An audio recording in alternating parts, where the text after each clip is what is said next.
좋은 날입니다. 성령님께서 오늘도 여러분의 심령 가운데 큰 은혜와 평강으로 함께 해주시기를 주님의 이름으로 축복합니다. 오늘은 오순절 시리즈 설교의 네 번째 시간입니다. 오늘은 오순절과 추수라는 제목으로 여러분에게 말씀을 전하려고 합니다. 구약 성경에 특별히 레위기 23장에 나타난 절기, 특별히 7개의 절기에 관한 규정을 살펴보면 놀라운 사실을 알 수가 있습니다. 그것은 크게 세 부분으로 나눌 수가 있는데 봄절기, 여름절기, 가을절기 이렇게 나눌 수가 있습니다. 그런데도 참으로 우연이 아니라 아주 의도적으로 이 세 개의 중요한 큰 절기, 그러니까 봄절기, 여름절기, 가을절기는 모두 추수를 중심으로 이루어진다는 걸 알 수가 있습니다. 봄절기, 6월절과 무교절과 초실절은 보리 추수를 할 때의 절기이고, 그 다음에 여름절기인 이 오순절, 우리가 지금 배우고 있는 오순절은 가장 큰 추수인 밀추수를 할 때 하나님께 첫 이삭을 드리는 절기입니다. 가을절기는 나팔절과 대속제일과 그리고 초막절이 이 세 개가 한꺼번에 이루어지는 절기인데, 이때는 바로 포도추수를 하는 절기입니다. 포도추수는 무엇일까요? 그 해의 마지막 농사에 추수를 하는 것이고 마지막 추수라고 할 수 있죠. 그러면서 심판을 상징하는 절기이기도 합니다. 그것은 우리가 또 가을절기 때 여러분이 자세히 배우기도 합시다. 자, 중요한 사실은 구약 성경에 특별히 레위기 23장을 중심으로 기록되어진 이 모든 7개의 중요 절기가 크게의 3개의 추수 시즌을 중심으로 형성되어 있다는 것을 우리가 알 수 있다는 것입니다. 왜 그랬을까요? 왜 추수라는 개념을 이 7개의 절기와 연관시켜서 하나님은 우리를 위해서 지키라고 제정을 하셨을까요? 자연적으로 볼 때 추수 기간에 우리가 모이기가 쉽고, 또 추수의 기간은 즐거움의 기간이기도 하고, 그렇기 때문에 정한 것이라고 볼 수가 있습니다. 한국으로 보면 가을 추수, 즉 그것은 우리 한국의 추석과 같은 절기라고 볼 수가 있는 것이죠.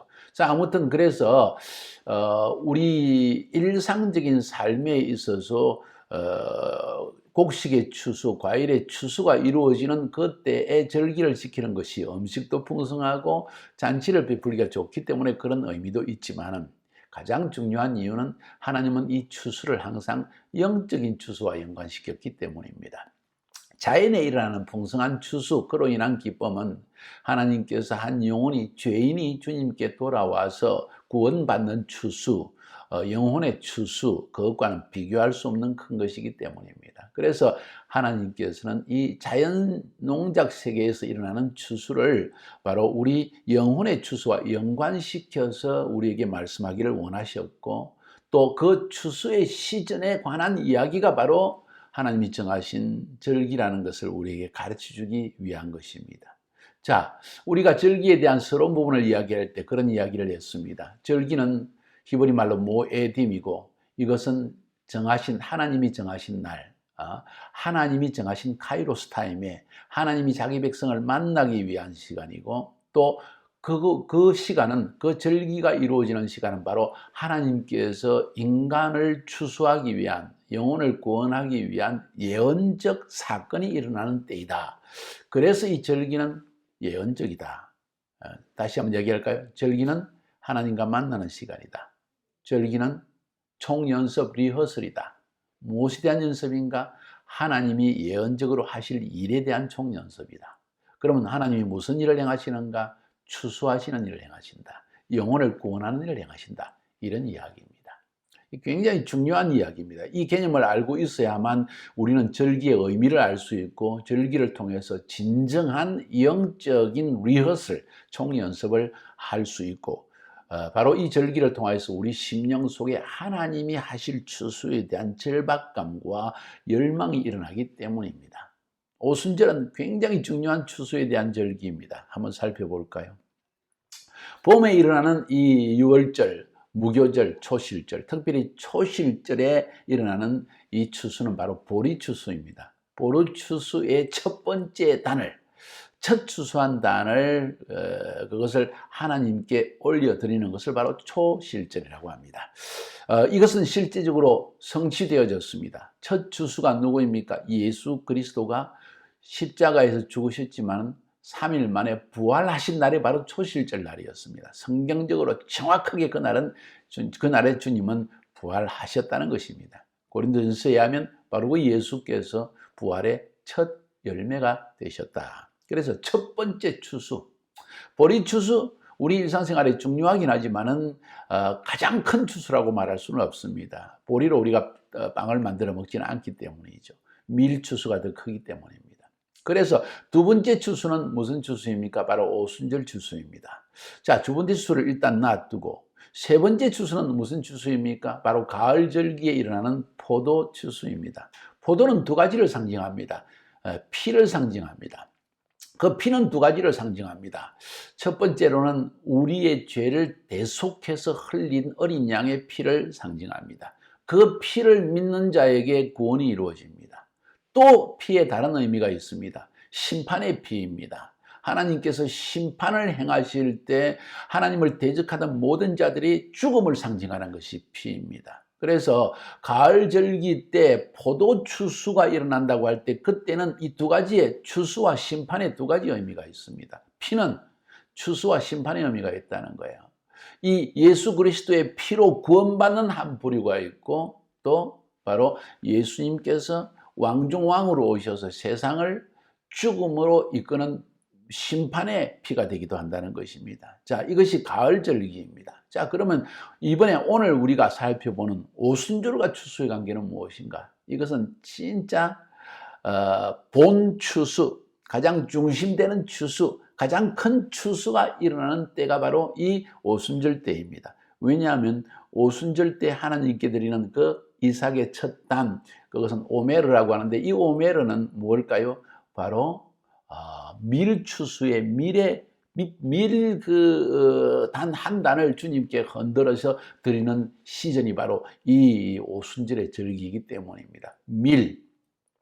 우리의 빵을 만드는 가장 주재료가 밀입니다. 전 세계적으로 가장 큰 곡식이 바로 밀이라는 곡식입니다. 그래서 이 밀추수라는 것은 굉장히 중요한 의미이고 바로 그 사실 때문에 하나님께서는 오순절 날에 밀추수가 이루어지게 될 때 자연세계에서 그 자연세계에 일어나는 추수를 보고 하나님이 행하실 놀라운 영적인 추수를 기대하라 하는 의미에서 오순절을 제정해 놓으신 겁니다. 자, 우리가 잘 아는 대로 지난 시간에는 오순절과 성령에 대한 이야기를 들었죠. 기억하시죠?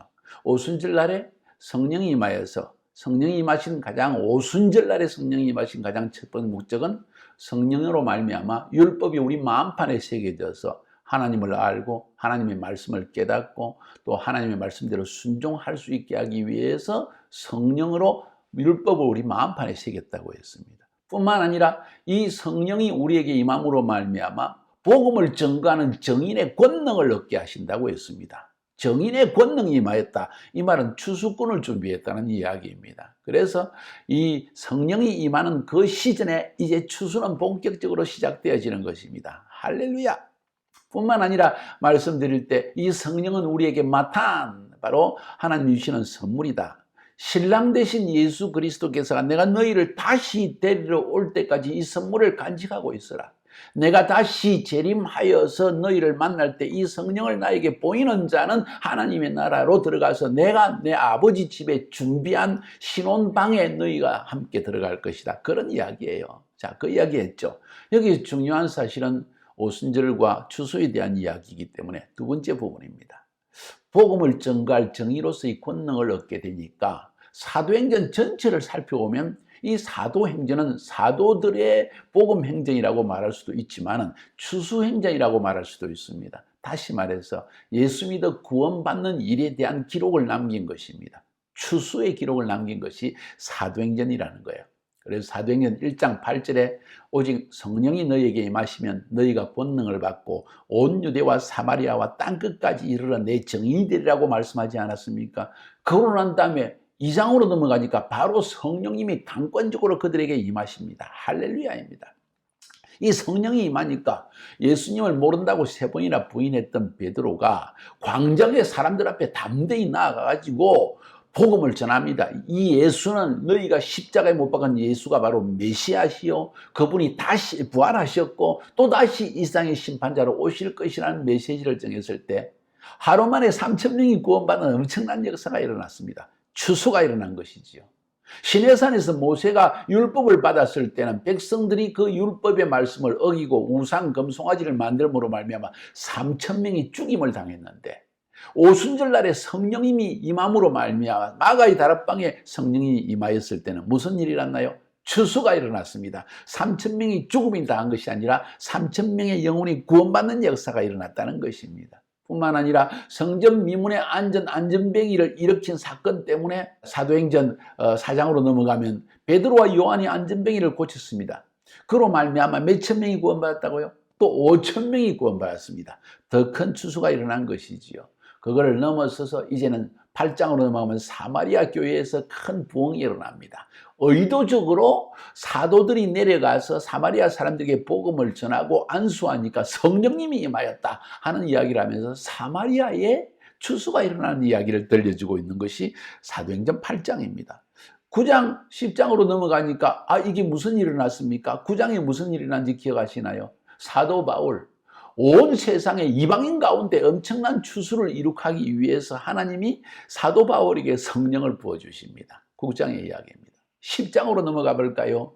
이제 베드로가 고넬료 집, 다시 말해서 이방인인 로마의 백부장인 이방인의 집에 들어가서 복음을 전거할 때 그들이 설교를 듣는 때에 바로 성령님이 설교 듣는 중에 확 임하게 되어집니다. 할렐루야. 그래서 고넬료 집, 이방인 집안에 교회가 설립되어지고 이 추수의 역사가 이방인 집에서 시작되는 거예요. 나중에 2차, 3차, 1, 2, 3차 전도 여행을 하면서 사도 바울이 에베소라는 도시에 도착했을 때 보니까 예수를 믿긴 한데 아직 오순절에 성령의 역사를 모르는 거예요. 너희가 믿을 때 성령을 받았느냐 하고 사도 바울이 물으니까 성령? 있다는 소리도 못 들었다. 그래서 그들에게 예수 이름으로 세례를 주고 성령을 받으라고 기도하고 그리고 집회를 여니까 그 가운데 성령을 받는 역사가 일어났다. 그래서 에베소에서도 또 한 번 큰 추수가 일어난 거예요. 역사적 사료를 살펴보면 사도 바울이 복음을 전거했고 거기에 디모데가 사역을 했고 사도 요한이 사역을 했고 이런 사역을 통해서 에베소는 그 당시에 10만 명 이상의 많은 성도들이 있는 그런 도시로 발전했다 하는 이야기를 우리는 듣고 있습니다. 뭔 이야기입니까? 대추수가 일어났다는 것입니다. 이 추수가 언제 시작되었습니까? 오순절 다락방에서 성령님이 강림하실 때, 바로 오순절 날에. 놀라운 일입니다. 그래서 예수님께서 누가복음 10장 2절에 보면 이러시되 추수할 것을 많되 일꾼이 적으니 그러므로 추수하는 주인에게 청하여 추수할 일꾼들을 보내주소서 하라. 근데 성령님이 딱 임하시니까 오직 성령이 너희에게 임하시면 너희가 권능을 받고 땅끝까지 정인된다 하면서 하나님이 성령을 보내주신 것이 바로 추수할 일꾼을 일으켜 주시는 거예요. 저 역시 30년 전에 한국에서 인생의 고민에 휩싸여 있다가 하나님을 알기를 원하다가 진리를 알기를 원하다가 인생의 길을 찾다가 간절히 주님 앞에 매달 성경을 연구하는 중에 성령을 받아야 한다는 사실을 알고 성령을 부어달라고 간구했을 때 저에게 성령이 임하였고 그 성령이 임하는 순간 정인으로서의 권능이 나에게 임하여 그 이후로 30년 동안 예수 믿으라는 복음 전거하는 정인이 되어졌고 저를 통해서 수많은 추수가 일어났고 카자흐스탄, 실크로드 지역, 탄탄탄하는 우즈베키스탄, 키르기스탄, 타지키스탄, 투르크메니스탄, 터키 지역 그리고 아랍 지역까지도 복음을 전거하는 엄청난 역사가 추수의 역사가 부족한 저를 통해서 일어나게 된 것입니다.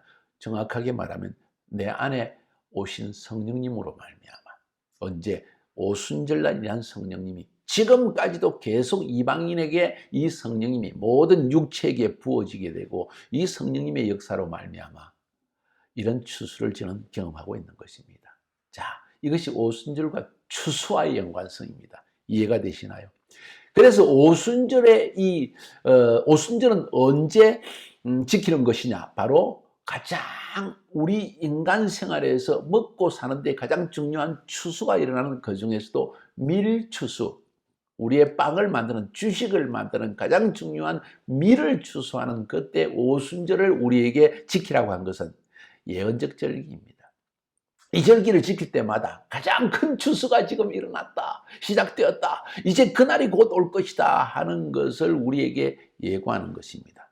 여기서 한 가지 이 추수와 연관해서 언급하고 있는 것은 이방인의 추수와 유대인의 추수에 조금 차이점이랄까요? 하는 것을 우리가 볼 수 있다는 것입니다. 지난 시간에 말씀드리면서 오순절은 아직 성취되어졌고 2000년 전에 모가이 다락방에서 또 앞으로도 성취될 것이다. 아직 성취가 남아있다고 말씀드린 거 기억하시나요? 아멘. 기억하시죠? 2000년 전에 오순절 다락방에 성령님이 임하신 것은, 오순절에 성령이 임하신 것은 주로 이방인의 추수를 위한 것이었습니다. 그래서 그 당시에 물론 예루살렘, 온 유대, 사마리아까지 복음이 전했지만 중요한 사실은 사도 바울을 통해서 땅 끝까지 복음이 전거된 것, 이것은 이방인의 추수를 위한 것이었습니다. 그래서 그때 이후로 지금까지 이방인들 가운데 성령이 계속 부어지는 것입니다. 사랑하는 여러분, 지금도 그 성령은 부어지고 있습니다. 지금 그 오순절의 시즌 가운데 살고 있다는 사실이에요. 오순절 시즌이 거의 끝나가고 가을, 나팔절 절기로 넘어가고 있다는 사실을 여러분이 알 필요가 있습니다. 그래서 아직 시간이 있을 때, 아직 하나님이 은혜를 베푸실 때, 보라 지금은 은혜 받을 만한 때라고 사도 바울이 말했지 않습니까? 지금 기도해야 됩니다.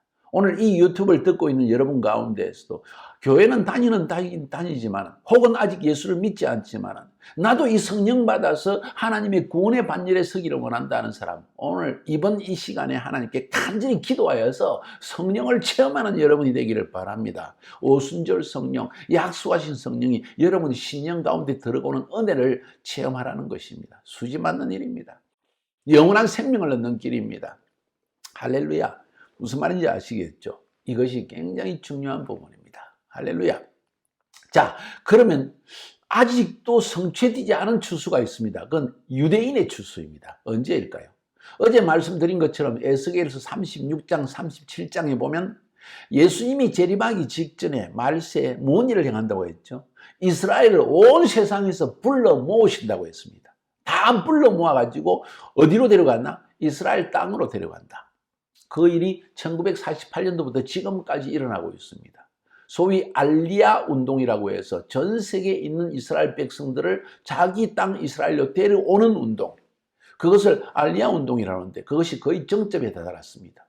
미국과 유럽의 부유한 유대인들을 빼놓고는 거의 다 돌아왔습니다. 심지어 중국, 심지어 인도, 인도네시아 유대인들이 거기도 살았더라고요. 자, 그리고 하나님께서 유대인을 예수 믿는 그날을 예비했다는 것을 여러분이 알고 계시나요? 제가 스가랴서 12장 강해를 할 때 유튜브 강의에서 스가랴서 12장을 꼭 읽어보세요.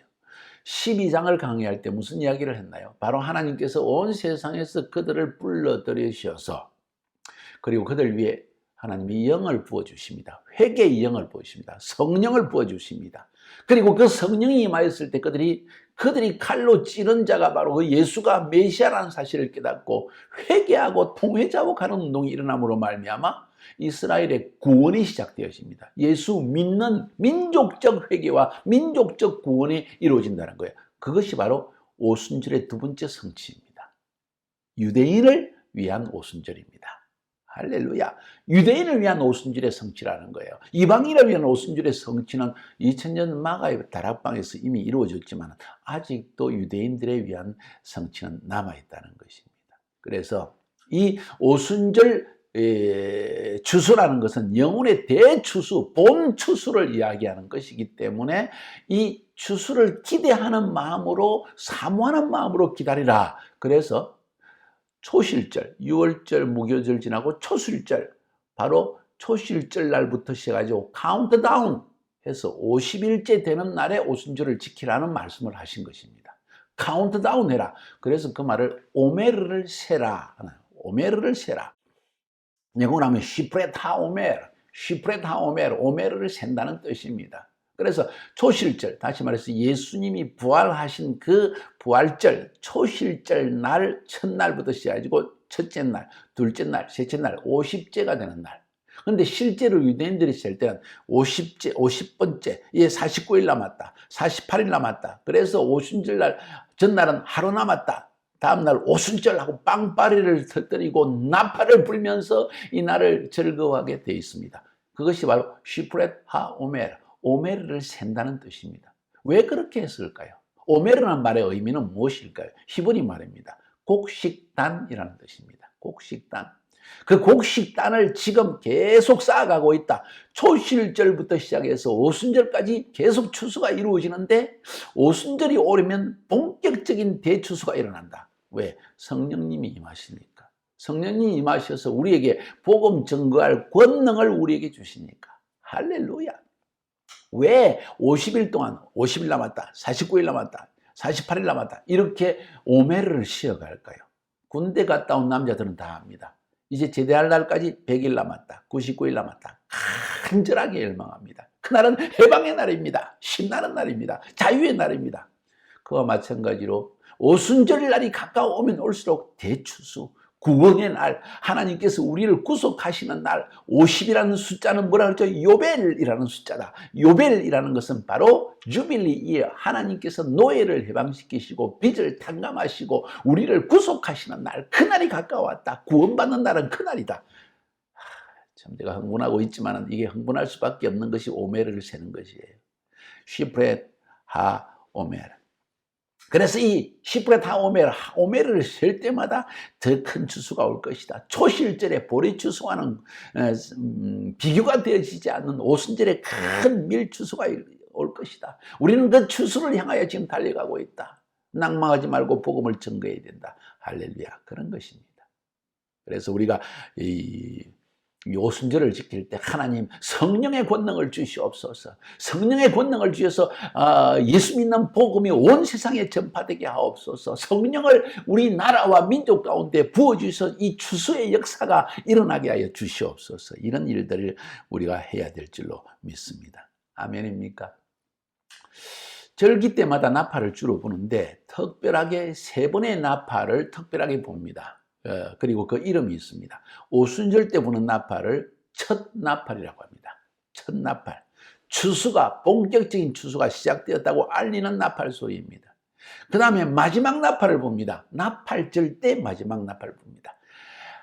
마지막 나팔을 불면서 이제 마지막이다. 지금 회개하지 않으면 기회가 없다. 빨리 회개해라 하는 의미에서 나팔절, 가을절기의 첫 번째 절기인 나팔절 때 나팔을 붑니다. 마지막 기회이다.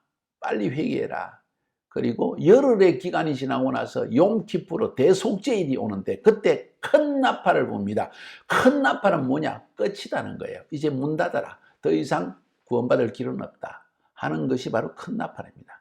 오순절의 첫 나팔, 나팔절 때 마지막 나팔, 그리고 욤키프로 때 대속죄일 때 큰 나팔을 본다. 첫 나팔, 마지막 나팔, 큰 나팔 기억하세요. 그래서 이 오순절 때 큰 나팔을 불므로 말미암아 본격적인 추수가 시작되는 것이다. 할렐루야. 아까도 말씀드린 제가 한번 읽어볼게요. 사도행전 2장 41절에 보니까 그 말을 받은 사람들은 세례를 받으면 이날에 신도의 수가 3,000이나 더하더라. 하루. 사도행전 4장 4절에 말씀을 들은 사람 중에 믿는 자가 말하니 남자의 수만 5,000명이 되었더라. 성전 미문 안전명의를 고침으로 말이야. 사도행전 6장 8절에 하나님의 말씀이 점점 왕성하여 예루살렘에 있는 제자의 수가 더 힘이 많아지고 허다한 제사장의 무리도 그도에 복종하니라. 사도행전 21장 2절에 보니까 유대인 중에 믿는 자가 수만 명이다. 오호, 할렐루야. 뭔 이야기합니까? 오순절은 추수의 시즌이다. 그 추수의 시즌이 2000년에 시작된 걸 아시나요? 그 추수는 바로 오순절을 이방인들을 위한 추수라는 것을 알고 계시나요? 지금도 이방인들 위에 각 민족과 나라 위에 성령님이 임하시는 걸 알고 계시나요? 1907년 1907년도 평양에 성령이 부어지는 그 순간부터 한국 강산의 추수가 지금까지 계속되고 있는 것입니다. 사랑하는 여러분. 중국의 주계 장막이 열렸을 때 보니까 이제 크리스찬 한 명도 없겠다 했는데 오히려 중국 인구의 10%인데 2억에 넘는 인구들이 예수를 믿는 사람들이라는 사실을 발견하게 됐습니다. 대추수가 거기도 일어난 거예요. 중국 민족, 이방인들입니다. 중앙아시아 1990년도 저희가 중앙아시아에 들어갔는데 그때부터 지금까지 30년이 지났습니다. 이 중앙아시아 지역 실크로의 탄탄탄 나라들은 전부 그때가 추수의 시즌이었습니다. 구소련이 붕괴되면서 선교사들이 들어가고 복음을 전가함으로 말미암아 재추수가 일어나서 우리 교회 하나만 해도 몇천 명씩 모이는 교회로 발전하게 된 거예요. 할렐루야. 이방인입니다. 역시 카자흐 민족, 러시아 민족, 중앙아시아의 우즈베키스탄 민족, 타직 민족, 기르기스 민족 모두가 중앙아시아계의 터키 민족인데 예수 믿는 역사가 그들 위해 성령이 임함으로 말미암아 대추수가 일어난 것입니다. 이 추수는 지금도 계속되고 있습니다. 이 추수를 위해서 기도하지 않겠습니까? 주님, 이 추수를 계속하여 주옵소서. 더불어서 주님 속히 오소서. 오시기 전에 성령을 유대인에게 부어주셔서 유대인들이 온 이스라엘이 구원받는 역사가 또한 나타나게 하옵소서. 이것이 오늘 우리의 기도 제목이 되어야 될 것이고 이것을 기대하는 마음이 우리 가운데 넘쳐나게 되어야 될 줄로 믿습니다. 승리하시기를 주님의 이름으로 축복합니다.